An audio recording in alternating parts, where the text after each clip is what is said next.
Bienvenidos a un nuevo encuentro sobre educación financiera de Financame.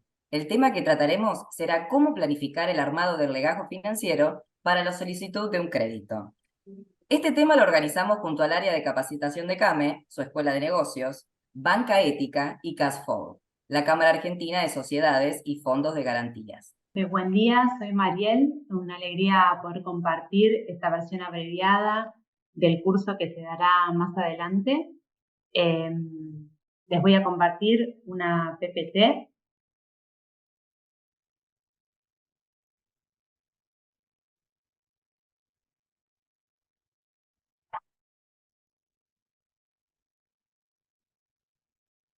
Eh, bueno,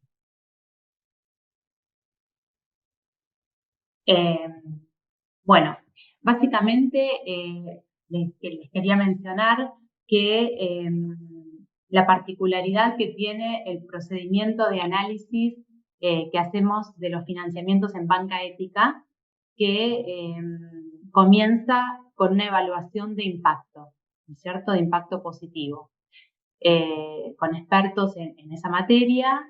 Una vez que el análisis pasa la evaluación de impacto, recién se procede a la evaluación de riesgo crediticio.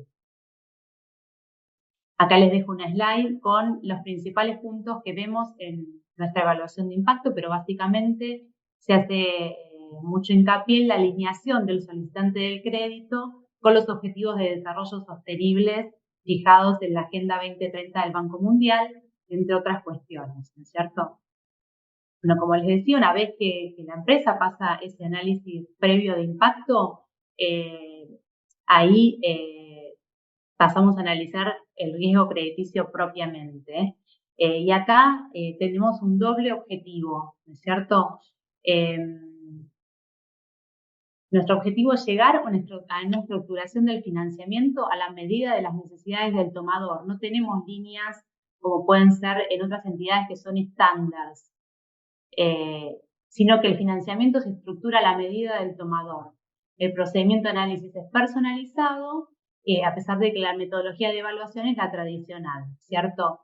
Y también, bueno, nos caracterizamos por el desarrollo de productos y líneas a la medida. Se evalúan los montos de financiamiento que sean saludables para cada tomador en particular, y también la estructuración de los créditos en su forma de amortización. Buscamos que acompañen el flujo del negocio. Por eso, en algunos casos evaluamos periodos de gracia o repagos bullet, ¿sí? Esto es básicamente el diferencial que tenemos que tiene nuestro análisis de riesgo respecto de otras entidades. Ya acá entrando al análisis de riesgo tradicional, el análisis de riesgo se basa en 3 pilares fundamentales. Y podrían también verse más que como pilares, también como escalones, porque hay que pasar uno para poder avanzar al siguiente paso, ¿no es cierto? El primer análisis es el del el carácter del tomador del crédito. ¿Cómo se evalúa? ¿Cómo se hace esta evaluación? Se piden informes de antecedentes, hay varias empresas en el mercado que los brindan. Y bueno, este informe de antecedentes tiene que estar limpio. Si tiene algún antecedente la empresa negativo en cuanto a cheques rechazados, antecedentes judiciales, deudas previsionales, deberá presentar el solicitante comprobantes de que esas cuestiones han sido subsanadas, ¿cierto? Una vez que el análisis del carácter da positivo, se puede seguir avanzando en el análisis de la solicitud del crédito y se pasa a una etapa del análisis numérico. El análisis numérico, a su vez, consiste en 2 etapas. Una es el análisis numérico de la información contable histórica, y la siguiente etapa es el análisis numérico de la información proyectada. Una vez que, bueno, que también ya se realizó el análisis de la información histórica y proyectada y el análisis numérico da como que se puede seguir avanzando, ahí recién se avanza al tercer pilar o tercer escalón, que es el análisis de las garantías. Bueno, en el análisis de las garantías no me voy a explayar mucho porque está Paula que les va a explicar específicamente, se va a explayar más en ese tema. Pero básicamente estos son los tres pilares de un análisis de riesgo. Bueno, todo proceso de solicitud de un financiamiento comienza con el llenado de la solicitud de crédito. Acá les voy a dejar las cuestiones que hay que tener claras al momento de completar una solicitud de crédito, ¿no es cierto? Uno es el destino del financiamiento que se está solicitando. Nosotros desde Banca Ética evaluamos tanto financiamientos como para capital de trabajo como para proyectos de inversión. Las líneas de capital de trabajo se caracterizan por plazos más cortos, hasta 12 meses, y montos más acotados, ¿sí? En cambio, las líneas para proyectos de inversión hoy por hoy se pueden financiar hasta 24 meses y los montos son un poco más amplios. ¿Cómo defino el monto que deseo solicitar? ¿No es cierto? El monto, tanto para las líneas de capital de trabajo como para proyectos de inversión, debe guardar una relación, una proporcionalidad con las ventas del negocio y con la rentabilidad real o esperada del negocio, ¿sí? A veces recibimos solicitudes por montos desproporcionados y bueno, y eso no luce bien. Entonces, deben tener en cuenta esto las pymes para llenar la solicitud de crédito, ¿no es cierto? Si se pide una línea de capital de trabajo mayor a 3 meses de ventas, sí, es muy osada, ¿sí? Es un monto demasiado arriesgado. Yo creo que hasta 3 meses está bien. Para proyecto de inversión puede ser más un monto más amplio, dado que por ahí la amortización es a 24 meses y bueno, el repago da para una línea, un monto un poco más alto. Bueno, nada, les quería dar estos tips porque a veces recibimos solicitudes de crédito que no guardan estas relaciones, ¿no? Bueno, ¿cuáles son los componentes de un legajo de créditos? El legajo de crédito, la documentación se puede clasificar en apartado legal, el apartado contable y el apartado tributario. Acá, para hacerlo más ameno, vamos a verlo en un caso práctico. En este caso es la empresa Verde, SRL, que desea llevar a cabo un proyecto de inversión en el mes de diciembre de 2023, que consiste en la compra de una maquinaria para el lanzamiento de una nueva línea de productos. La empresa cierra sus estados contables al 31 de diciembre de cada año y se propuso tramitar su primer préstamo financiero por 4.700.000 pesos. Para ello debe encarar la tarea de preparación de su legajo de crédito y cuenta con información que obtuvo en un curso que realizó en CAME a estos fines. Bueno, acá CAME ya le proporcionó a la empresa el checklist de la información del apartado que constituye la documentación del apartado legal, del apartado contable y del apartado tributario. Entonces la empresa Verde dice, bueno, siendo que somos una SRL, o sea, una persona jurídica, para acreditar personería, ¿qué tengo que presentar? Bueno, en este caso tiene que presentar su contrato social, modificaciones posteriores que pudo haber habido, y las inscripciones en el registro correspondiente, que acá en CABA es la Inspección General de Justicia, la denominada IGJ. ¿Sí? Todo eso va a necesitar presentar para acreditar personería. Para acreditación de la representación legal, en el caso de que en el contrato social los socios gerentes no tengan vencimiento en sus mandatos, bueno, va a necesitar presentar el acta de designación de autoridades vigente e inscripta en la IGJ.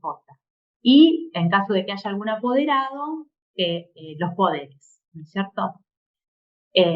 Para el caso de que haya garantías o avales de SGR o fondos de garantía, bueno, después Paula nos va a ampliar la información adicional legal que les pueden llegar a solicitar. En cuanto al apartado contable, ¿Qué tendrá que presentar Empresa Verde? Bueno, tendrá para la evaluación de la situación patrimonial, económica y financiera histórica, va a tener que presentar sus últimos 3 estados contables auditados, ¿sí? Y el acta de aprobación generalmente se le solicita del último estado contable, ¿sí? Por parte de los socios, en este caso es una SRL, los socios van a tener que presentar su acta de aprobación de sus últimos estados contables.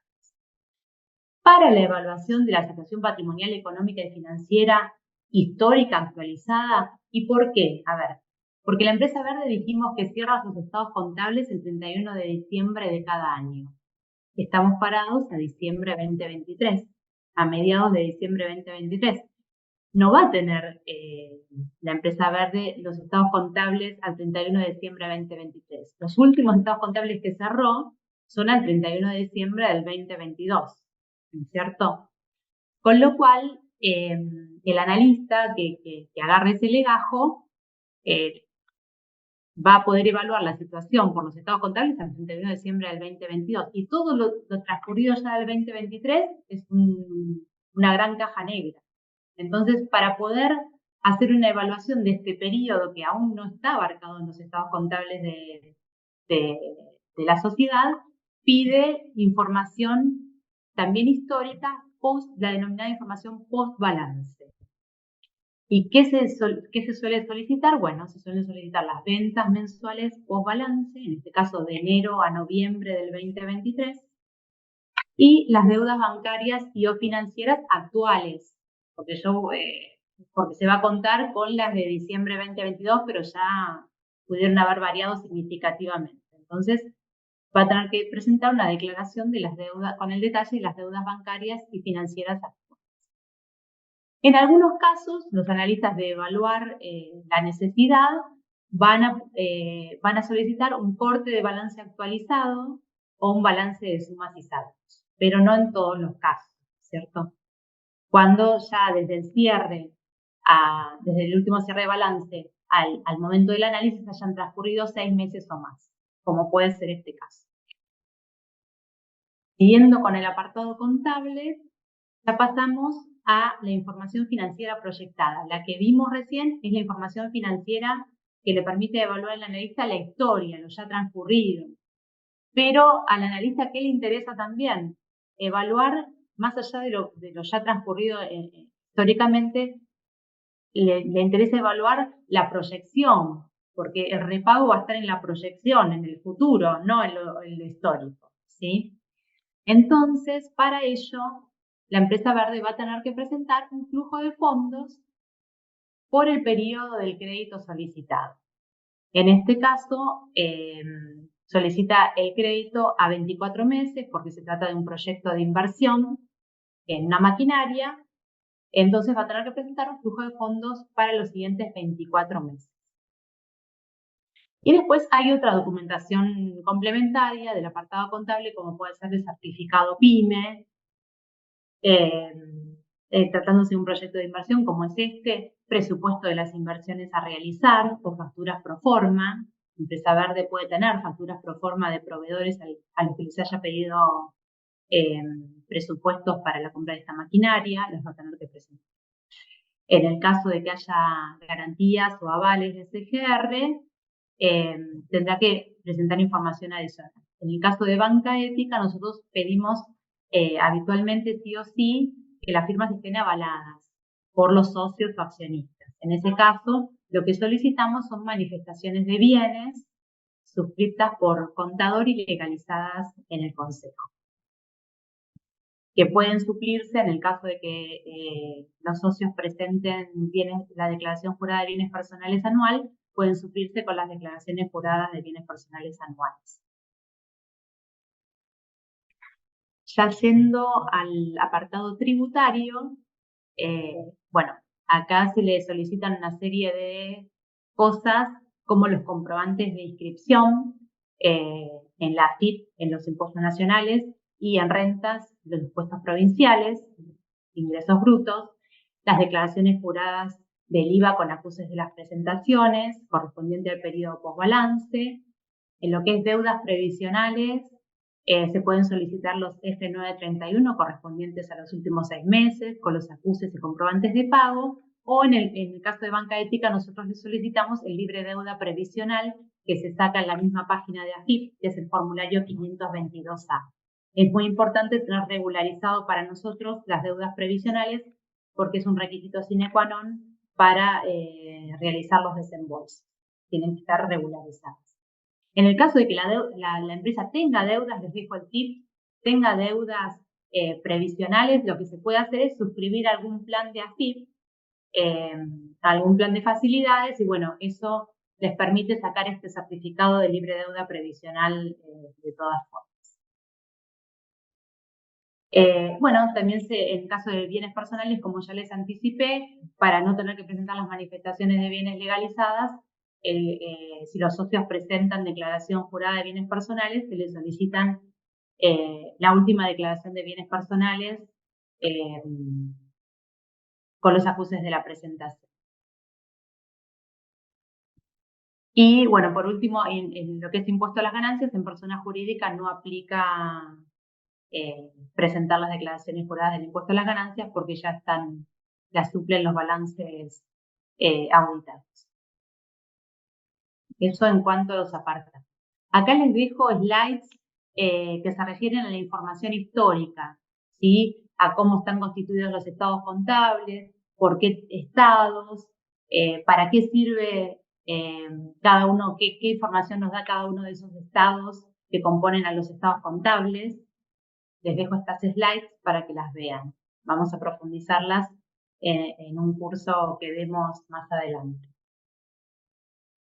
Acá están los estados de situación patrimonial, o también denominado balance general de la empresa verde, el estado de resultados, o también cuadro de resultados denominado de empresa verde. Y acá ya pasamos a la información proyectada. También denominado flujo de fondos, o también se lo denomina cash flow. ¿Para qué sirve? La información, a ver, a diferencia del cuadro de resultados que nos da que es por lo devengado, digamos, por el método de lo devengado, son las ventas, la facturación realizada. En el flujo de fondos refleja información por lo percibido, es decir, por lo que efectivamente cobré. Yo pude haber vendido, supongamos en diciembre 2023 1.000.000 de pesos, pero si lo vendo a 30 días en cuenta corriente, no los cobré ese 1.000.000 de pesos, ¿sí? Los voy a cobrar en enero. Entonces, la información que pretende reflejar el flujo de fondos es la información del fluir de los fondos líquidos, de la caja. Entonces ya no se habla de ventas, sino de cobranzas de ventas, de pago a proveedores, ¿sí? Ya no se habla de gastos de estructura o de gastos de comercialización como en el cuadro de resultados, sino de pagos de gastos, ¿sí? No de deudas financieras, sino el repago, cómo se van a repagar esas deudas financieras, y de las inversiones, cómo se van a pagar esas inversiones.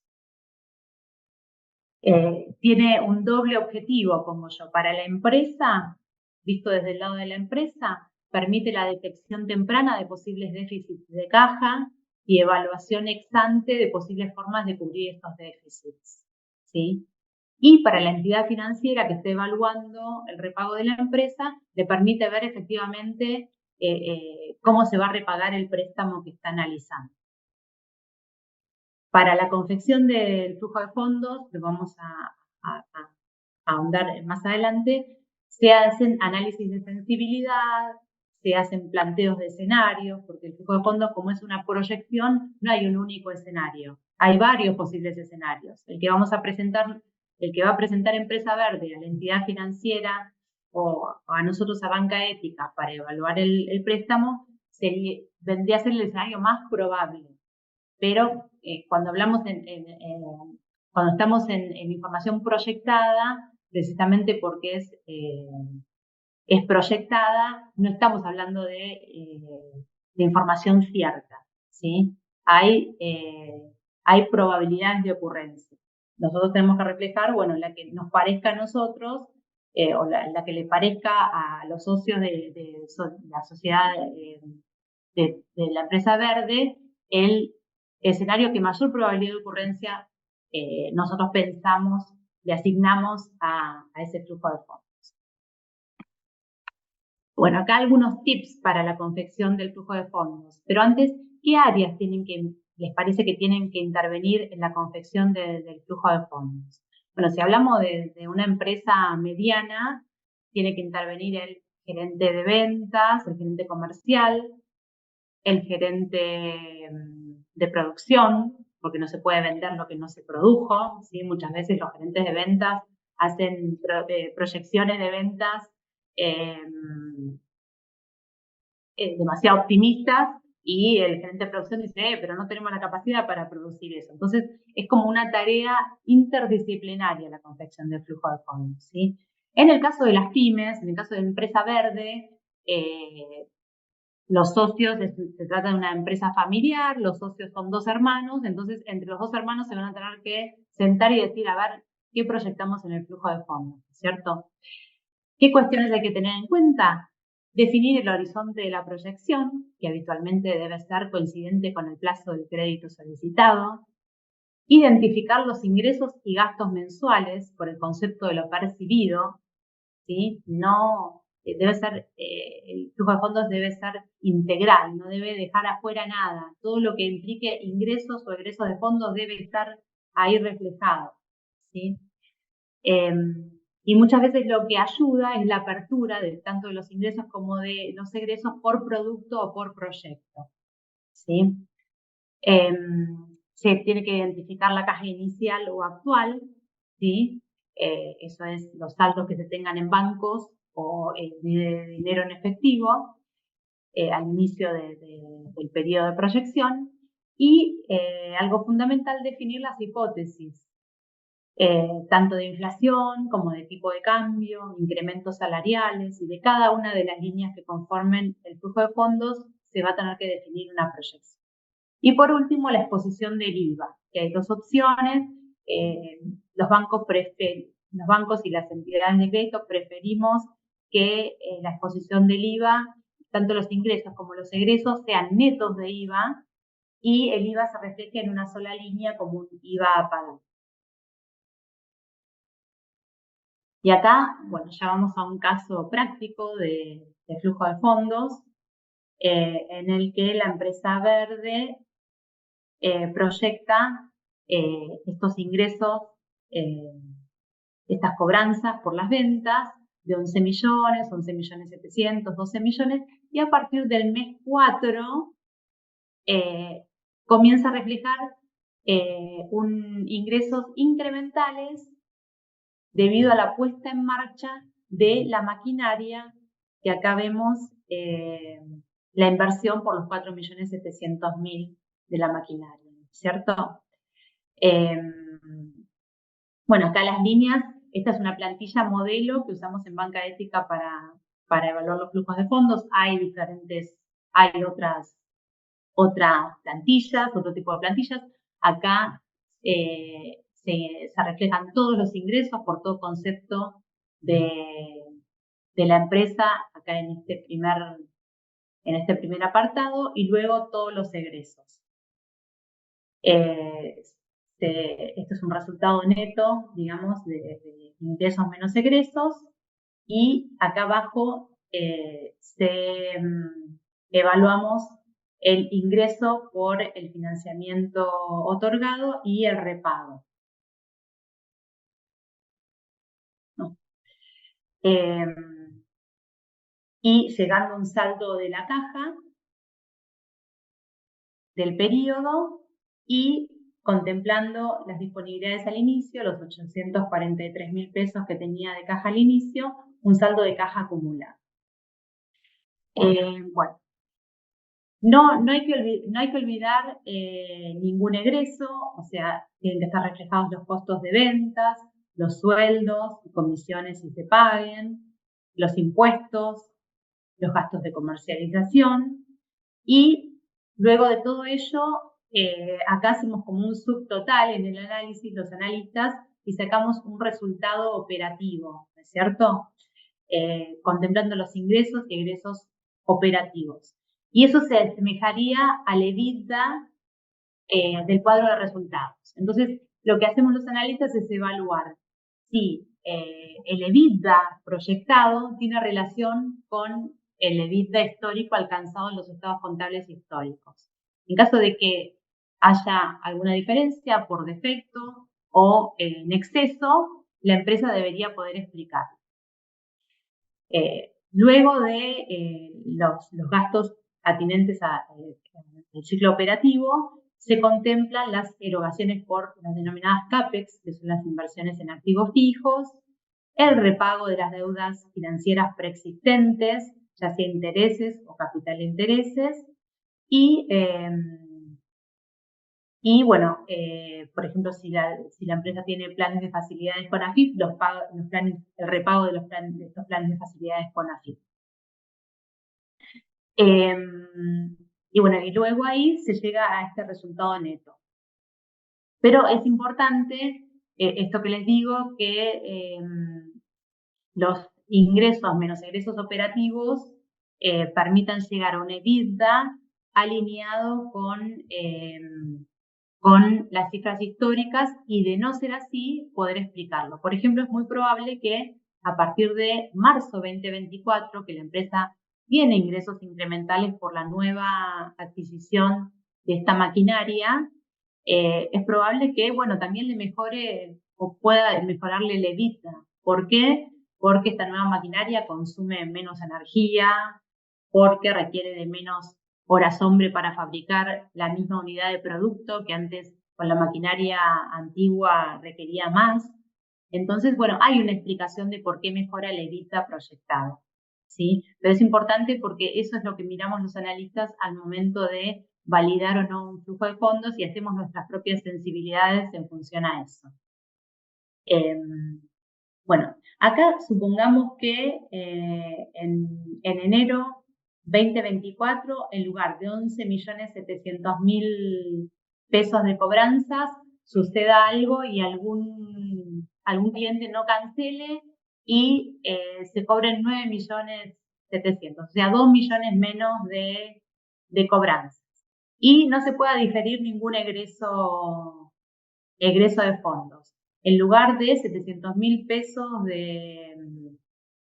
de superávit, la empresa verde va a llegar a 1.300.000 pesos de déficit, ¿no es cierto? Entonces, sumado al préstamo, a la cuota del préstamo que debe pagar, va a llegar a un déficit de 2 millones, de alrededor de 2 millones de pesos, que no va a ser cubierto adecuadamente con las disponibilidades al inicio, con lo cual la caja al cierre va a ser negativa. Entonces, ¿qué opciones tiene la empresa verde para financiar ese déficit? ¿Sí? Entonces, acá les damos algunos tips como para poder hacer frente a esa situación. Se pueden acortar los plazos de financiamiento a los clientes o diferir plazos de pago a los proveedores, reducir gastos, recurrir a otras fuentes de ingresos como inversionistas, postular a fondos públicos, como hablaban como CAME Capacita para postular a los ANRs, y o privados de financiamiento, solicitar préstamos por instituciones financieras y o terceros, siempre que tengan los flujos futuros para cumplir con estos compromisos. Bueno, nada, ese es un poquito los tips para solucionar los déficits acumulados de caja de flujo de fondos. Siempre tratar de, cuando se recurre a préstamos con instituciones financieras y o terceros, tener esa certeza de que se va a poder cumplir con estos compromisos, ¿sí? Bueno, y acá les dejo una síntesis de lo que es nuestro proceso de crédito en banca ética, que, bueno, como ya les comentaba, comienza con un análisis de impacto, ¿sí? Luego se procede al análisis sobre el modelo de negocios, la historia de la empresa, experiencia en el rubro y equipo de trabajo, que sería el trabajo comercial. Luego se pasa a la evaluación de riesgo, en que se toman en cuenta los antecedentes financieros para diseñar la estructura que mejor se ajuste a las condiciones de la empresa. Y por último, se va a un comité de créditos donde se evalúan si el crédito está aprobado o no. Nada, que este comité de créditos en banca ética es a nivel LATAM, o sea, está integrado por otras directores de otras oficinas, de nuestra oficina de Chile, de nuestra oficina de Brasil y una directora de la oficina Río de la Plata. Y bueno, luego que el crédito es aprobado, ahí se pasa a una etapa de desembolso donde se buscan inversores para el financiamiento de los créditos. Y ahora la dejo a Paula, que les va a explicar en mayor detalle todo el tema del tercer pilar del análisis de riesgo, que son las garantías.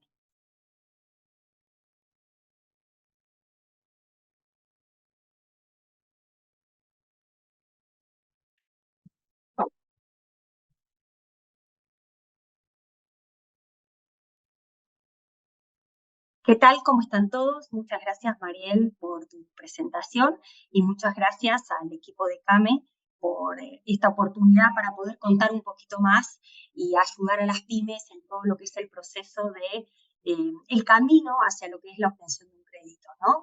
Uno de los puntos más importantes para poder presentarse ante una entidad financiera o ante el acreedor al cual se elija, que vamos a hacer un paneo también del tema, es definir nuestro legajo, ¿sí? Nuestro legajo, en todos los casos hay análisis de riesgo crediticio, todas las pymes pasan por este proceso, ningún acreedor que no cuente con estos datos va a poder evaluar un pedido de financiamiento de una micro, pequeña o mediana empresa.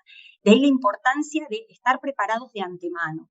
Más allá, digamos, esto en líneas generales, como explicaba Mariel para el caso de banca ética, pero también para lo que son los bancos privados, en lo que es el mercado de capitales, el legajo financiero en términos generales es estandarizado y los analistas de riesgo hacen su trabajo conforme la mirada que nos contaba Mariel hace un ratito.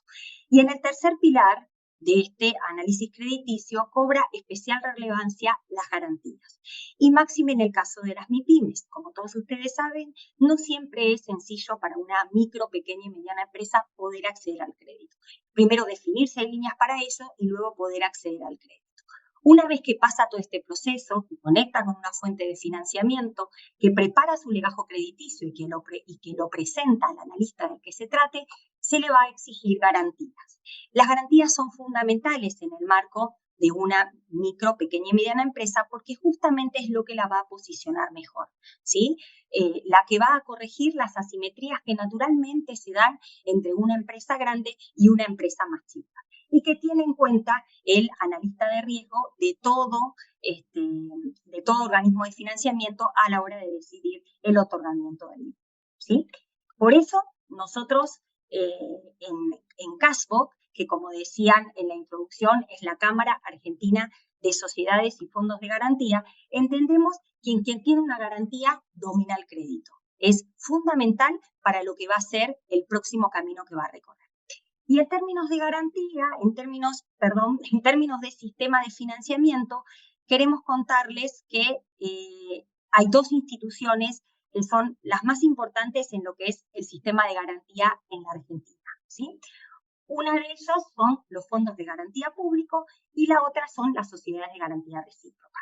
Ambas instituciones pertenecen a un sistema que en la Argentina se desarrolla desde hace más de 20 años y que tiene por objetivo fundamental acompañar a la empresa en la dación de la garantía, pero también asesorarla durante todo el procedimiento, durante el armado del legajo, durante la relación con finalmente quien va a ser el acreedor, quien va a depositar el crédito, para poder mejorar la situación del mismo.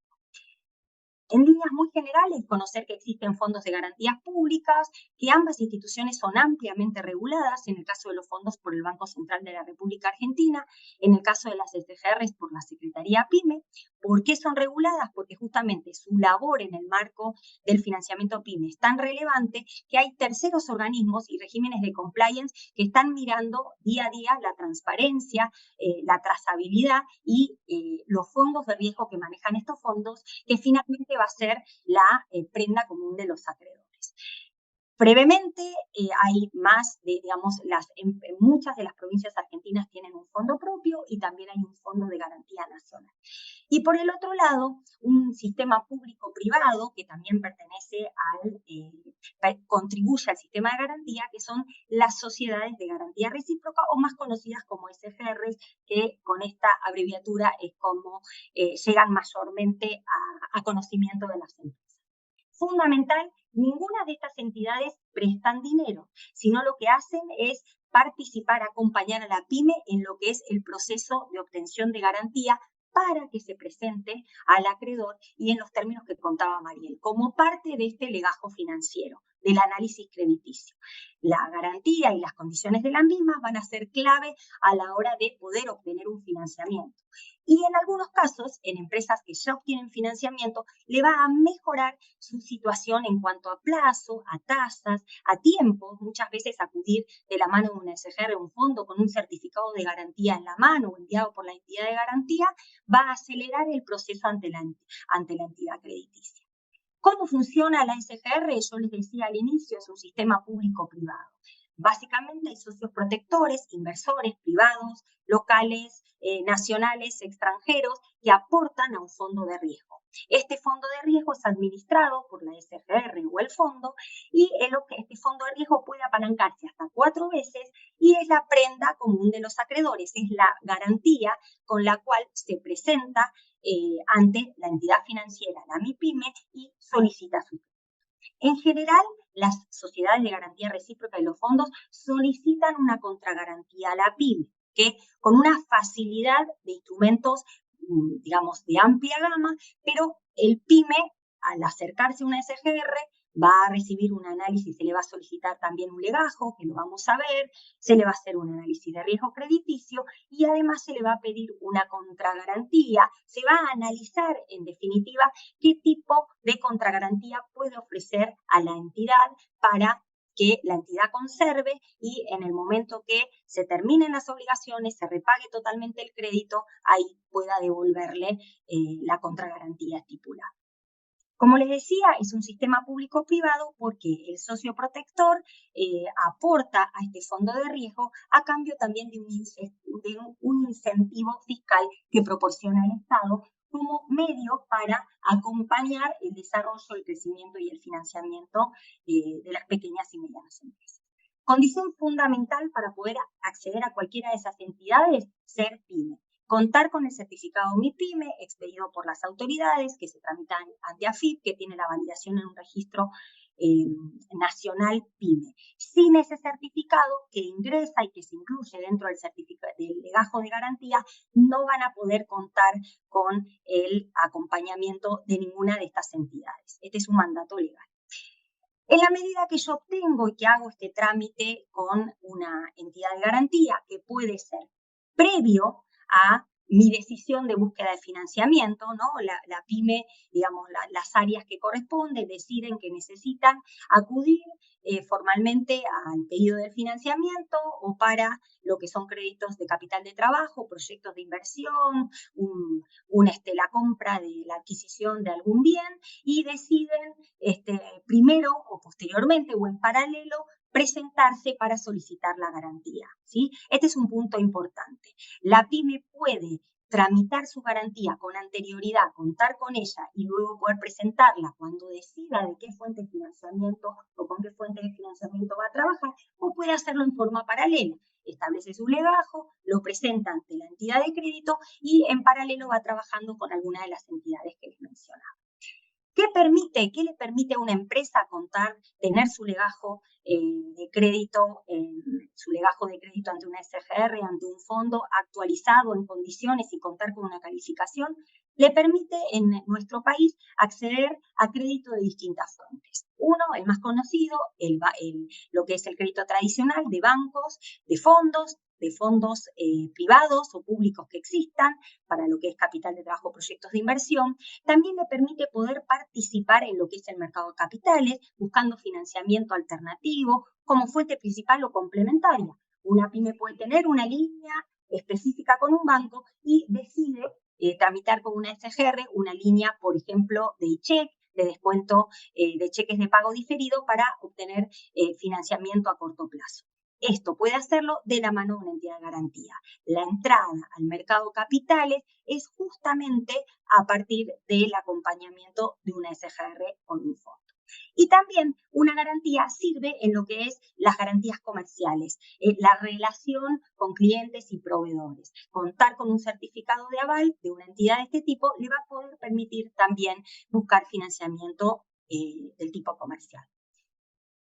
Básicamente, un poco lo que contaba Mariel, necesitan para obtener una garantía, se acercan a alguna de las entidades. CASCO, que es la cámara que agrupa a las principales SGRs del país y también suma a FOGABA, que es el primer fondo provincial en la provincia de Buenos Aires, con mucha experiencia y mucha trayectoria en estos temas.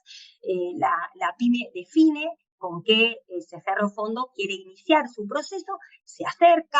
Hoy por hoy el acercamiento con este tipo de entidades suele ser en formato virtual, desde las páginas web, en las redes sociales, se puede hacer una calificación, muchos de ellos tienen score automático y se hace una calificación rápidamente con ciertos números, una precalificación crediticia. ¿Sí? En los términos muy similares como contaba Mariel, es decir, del otro lado tengo un analista de la entidad de garantía que va a asegurar, que va a querer conocer los números de esa empresa, información histórica, pero también referencias, información proyectual de cómo está esa pyme y si básicamente va a poder repagar el crédito que ha solicitado. Y de la cual el primer garante es la SGR o fondo. O sea, el garante está especialmente interesado en conocer esa situación porque pasa a ser socio de esa pyme. Una pyme que no cumpla en tiempo y forma con las obligaciones crediticias, dentro de las 48 horas, es esta entidad garantía quien abona la cuota impaga o abona totalmente el crédito tomado. ¿Sí? Esto es muy importante también entenderlo, de ahí hay que hay una segunda mirada.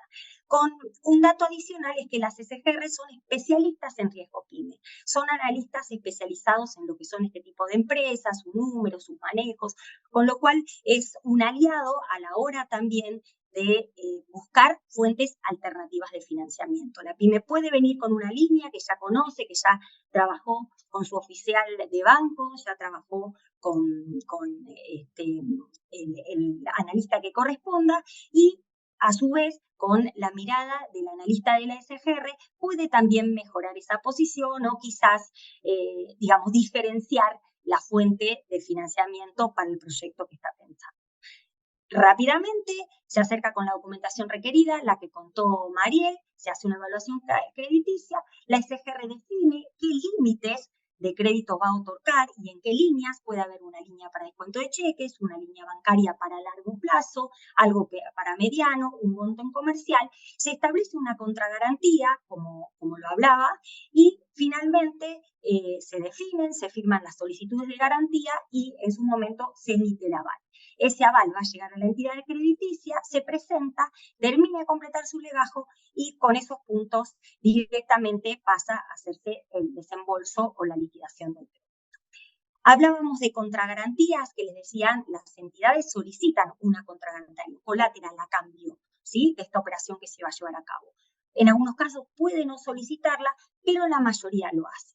La buena noticia es que el sistema ha evolucionado, son muchos los jugadores de este sistema y en la mayoría de los casos las SGRs hoy trabajan con fianza, ¿sí? A sola firma de fianzas les habilita constituirla como contragarantía y ahí poder acceder a este proceso virtuoso del cual les comentaba. Pero hay una variedad que se va a analizar en el momento que me siente con la SGR y le abra, ¿no? O sea, lo que son mi proyecto, mi futuro y mi situación. Puede irse desde las garantías más duras, hipoteca, prenda, cesión de facturas, de contrato, warrants. También hay toda una estructura en lo que es cesión de títulos públicos, acciones, certificados de avances de obra. Sí, hay una gran apertura en cuanto a que esto sea tailor-made, buscar la medida que requiere esa pyme para tener un acompañamiento lo más saludablemente posible. Acá, digamos, a lo mejor la pregunta es, ¿dónde puedo acceder a la cantidad de SGRs que existen en el mercado? En la página de Cashflow, ustedes van a ver a nuestros socios. En la actualidad hay 49 SGRs autorizadas a funcionar, hay más de 9 fondos, con lo cual en todo territorio nacional, algunas más especializadas en sectores, sobre todo del agro, pero la mayoría abierto para poder recibir cualquier tipo de proyecto o de pedido de capital de trabajo. Y finalmente, digamos, dando un pantallazo general, porque el mundo de garantías es muy amplio, el mundo de financiamiento también, lo que pretendíamos en la instancia de hoy con Mariel es acercarle los principales tips, las principales cuestiones operativas a la hora de pensar un crédito. Les dejamos también la referencia de la página de Cashflow y cerrar el punto también contándoles que la propia Cámara también tiene un sistema de acción de garantías en base a sindicados, agrupamientos de SGRs que acompañan líneas de crédito específicas con la posibilidad de que el proceso de la garantía incluso pueda ser más ágil porque es todo mediante medios digitales y la pyme pueda obtener ese financiamiento en tiempos relativamente cortos. Es decir, las SGRs y los fondos dan garantía en forma individual o avalada, o también hay un tercer producto que es el que crea la Cámara y les comentaba, que es una agrupación de entre 17, 20, 30 SGRs para líneas específicas, que lo que intentamos es acelerar los procesos y que aunque sea el primer contacto con el sistema de garantía. Así que va a quedar la filmina a disposición, también nuestros contactos y con mucho gusto podemos recibir todo tipo de dudas para dar mayor información sobre el tema. Muchas gracias. Muchas gracias a Banca Ética y a Cashflow por acercarnos a estos contenidos. Nos volveremos a encontrar en un próximo webinario. Muchas gracias.